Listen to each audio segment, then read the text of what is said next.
Time to dive into the final DLC for Pokemon Sword. The Crown Tundra is home to many legendary Pokemon and much more. Hope you enjoy this video and have a great day. Entering into more Dynamax raid battles is what I'm doing this time around. I have Landorus to start off with this episode of Pokemon The Crown Tundra. My name is Brian Saviano, BricksOBrian. Hello, I hope this day greets you as well as the circumstances of the world will allow you to. This is another one of those legendary Pokemon that I think I actually need this one. Landorus is a Pokemon that's from Generation 5, Black and White and Black and White 2. I've never played this generation, so I'm not familiar with these Pokemon really at all. I never played Generation 5 because that was my dark phase of Pokemon where I was like, oh, the Pokemon's for kids, this is dumb, But then I learned the error of my ways eventually and came back around to it, which is where I am right now. So, Landorus, Tornadus, and Thundurus, I believe, those three, I never had experience with, so this is just for the sake of me getting this here. I have Alex with me in the battles as well. He is the Tauros this time around, and he actually found this raid battle, and that's why we're playing it here. So there's a couple of cool battles here. I'm tired, I guess. There's a cool thing that happens at the end of this, which is totally not related to the DLC, but something I wanted to do, and I'll explain it as I go through this episode here. But this will be the final video I do for the Crown Tundra, considering that the vast majority of this DLC involves catching legendary Pokemon, and a lot of catching of legendary Pokemon, almost exclusively.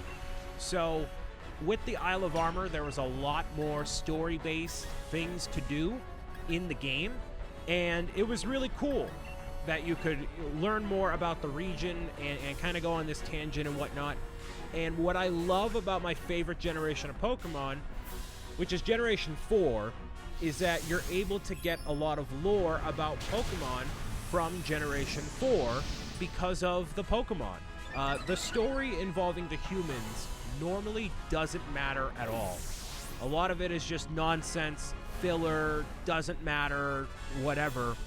But in Generation 4, they do something really cool where they talk about, the almighty Pokemon. Arceus as the main, creator of all things. And then everything springs off from Arceus. The three being Dialga, Palkia, and Giratina. Giratina is that little bit that I'm going to show you at the end here. And he's actually, acquirable in the game as well as Dialga and Palkia. So you can get each of those legendary Pokemon between Sword and Shield, so that's great. And, with this game, the legendaries didn't have any sort of lore to go along with them, which was disappointing to me because, again, the Pokemon act as a good way to introduce some story-based things. The only one that had a story was Calyrex with Spectrier and Glastrier, so that was cool that he's the king of the bountiful harvest and he needs a steed and they combine, which I'm not usually a fan of the combination of things, but, with those three Pokemon, it wasn't too forced, and it was cool, right? But when you have the three legendary birds, you have the two new Reggie, there wasn't anything new added to that. Where when Regigigas came out in Generation 4, it made sense because in Generation 3, you had Regice, Registeel, and Regirock. So the culmination of those three was the big guy, Regigigas. But they didn't change anything about the lore with Regigigas. They just added two new Regi, and that's it. They didn't give any spice, any flair, any really anything to that at all. And same thing goes for the birds, and it's fine because, a lot of time people just capture these Pokemon for the sake of capturing the Pokemon and then they call it a day. But I always appreciated when there was something a little bit more added to it because the different legendary Pokemon have like a reason to exist a lot of the time. Dialga is the ruler of time. Palkia of Space, Giratina the Distortion World. There's a music legendary Pokemon, Meloetta. Celebi is a Guardian of the Forest, things like that. So there's a lot of different, lore-based things these Pokemon could have, but none of these Pokemon in this DLC did, which would be fine if there was some other story pertaining to the other legendary to give them a bit more flavor, but there wasn't. So this game really acts as a good way for you to get all of the legendaries, pretty much. I can't think of any off the top of my head besides like Mew, Jirachi, Celebi, a lot of the mythical ones that you can't get, but most of the other ones you can get. So if you have never played a Pokemon game before and you don't want to play 20 hours of Pokemon Diamond to get Dialga, you just get them in a max raid battle. And, the Ultra Beast as well. They introduced that by there being a giant wormhole in the sky, which is cool. That's fine. That's expected. But, they're there, and it's cool. You get Necrozma in one of these raid battles eventually as well.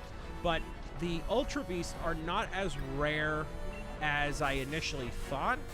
Like, those aren't legendary Pokemon. Those are Pokemon from an outer world. And some of the Ultra Beasts you can get multiple of, some you can't. So, from Sun and Moon at least. So it's a little weird in that way. Holy mother of damage. Lots of damage on Buzzwole there. So, for what you get with the DLC, because this is kind of factoring in the Isle of Armor as well. I think you pay $30 for both of them, so each one has a value of $15. I think you get a lot of value out of this pack only because of how easily accessible a lot of the legendary Pokemon are. And if you've never played a Pokemon game before and you want to catch up with everyone else on the legendaries, then there you go. Perfect. They kind of limit that by making sure you don't get multiple of the legendary Pokemon by saying, hey, once you catch this Buzzwole, you're not going to be able to capture one of these raid dens ever. So, you get one, and that's it. But the thing is, everybody gets one. And the fact that they're so easy to get is so interesting. And what is actually possible, which would be an interesting way to play the game. Actually, no, it'd be really boring and really dull. But you could go and start the game from scratch with you having already bought the DLC, right? You go, do the tutorial, you get the main Pokemon, you do whatever. Then you can take the station right to this DLC, get destroyed by Peony, and then go right into one of these max raid battles and capture a legendary Pokemon 100%. Because as long as you beat this raid battle here, you get the Pokemon. It's not like it's going to give you a fight. It's 100% catch rate. So even if you have a level 5 Pokemon, it doesn't matter. They give you Pokemon to use that are appropriately leveled. So you could totally rig the system by going into this DLC as soon as you get out of the game, tutorial, beginning area, capture a legendary whatever, and it'll listen to you because you caught it. A lot of the time when you go into a battle with a super overpowered Pokemon, it'll be like, oh, well, you can't face this right now. It's too powerful. It's too whatever. That doesn't happen here. You can just capture it, and it's fine. And because you caught it, it'll listen to you. So you can basically clean sweep the entire game. And by the entire game, I mean literally the entire game. Because if you have a level 70 anything by the end of the game, you're pretty much good. You can get all the legendaries. Yeah, it's an easy battle. Let's say, he levels up another 10, 15 times by the time you get to the finale. That's a level 85 Giratina, Dialga, but any of the Pokemon, really. Because you're going to be so overpowered anyways that it's going to work out for you. It's just so overpowered. But it's interesting the way they allow you to do that.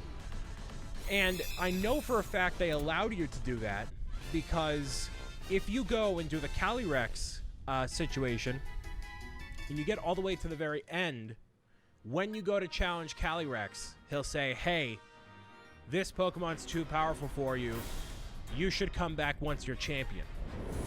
So they 100% factored in that people would go all the way through the tutorial area right to there and try to capture it immediately. So they did factor that in.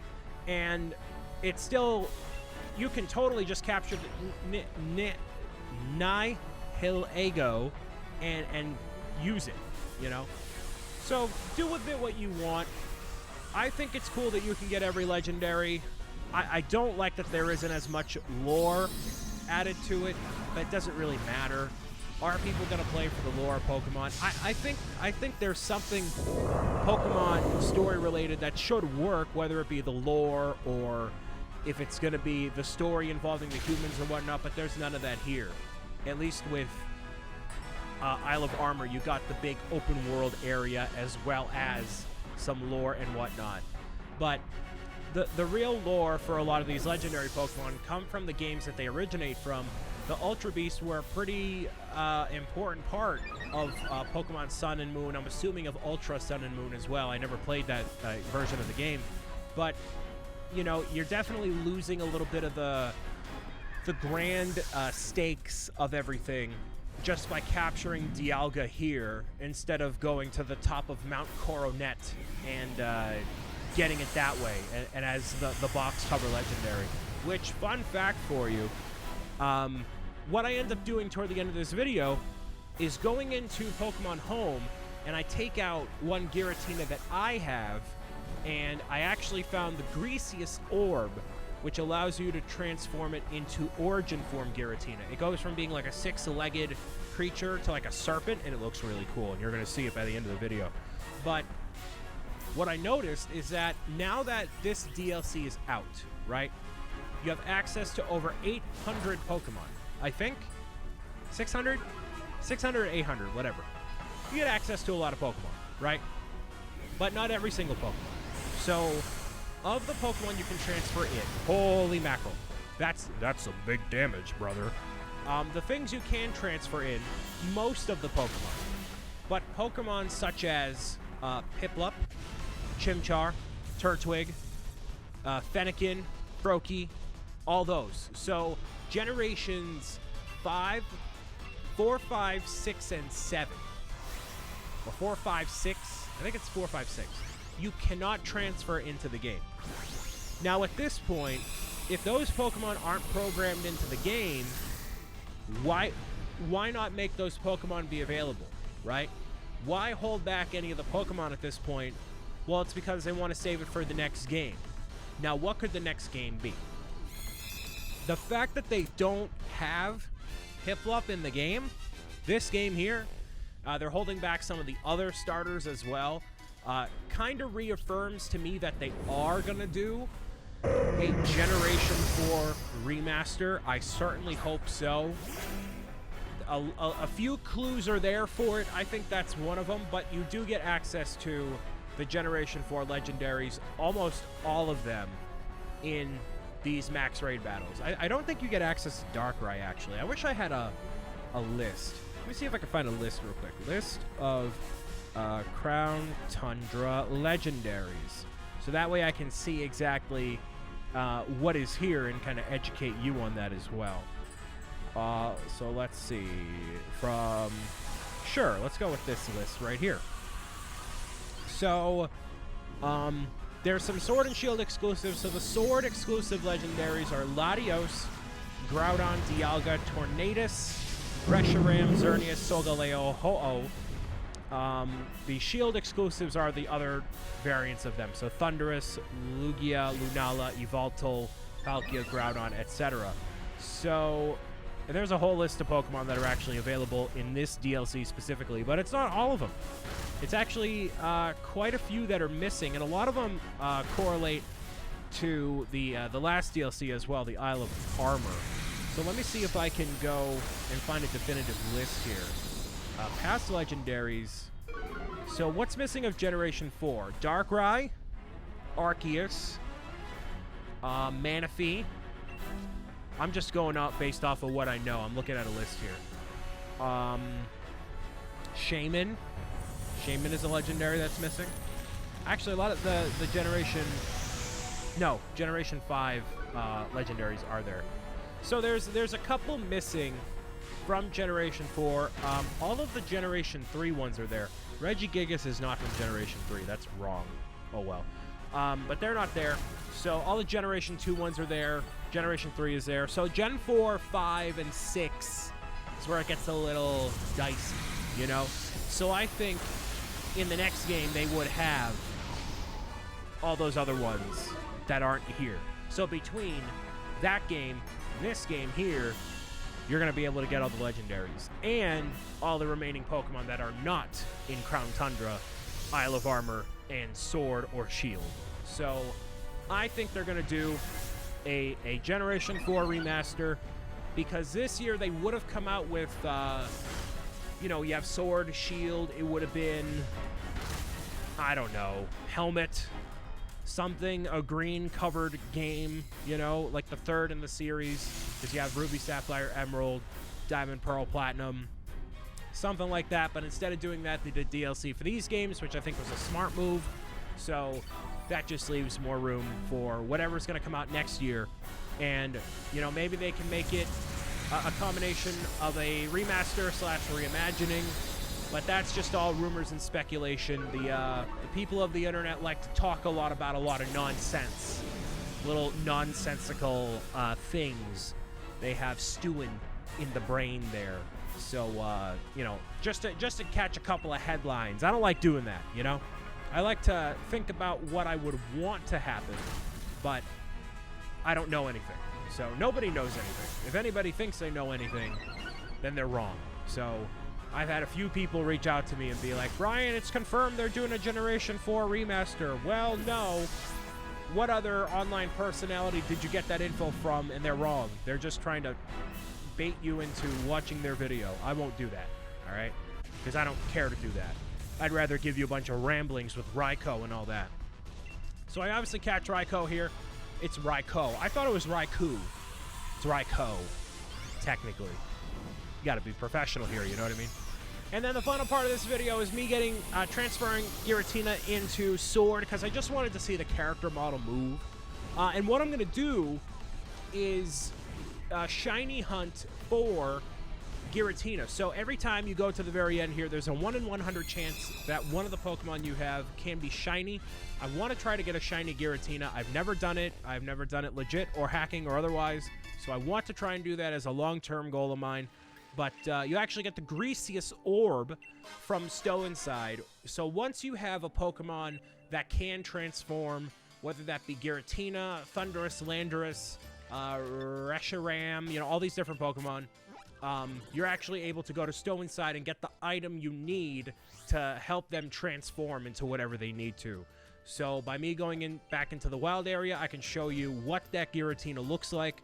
Again, normally he has just 6 legs and he floats by you just like that. He looks really cool, very menacing. That is like the Pokemon of the underworld.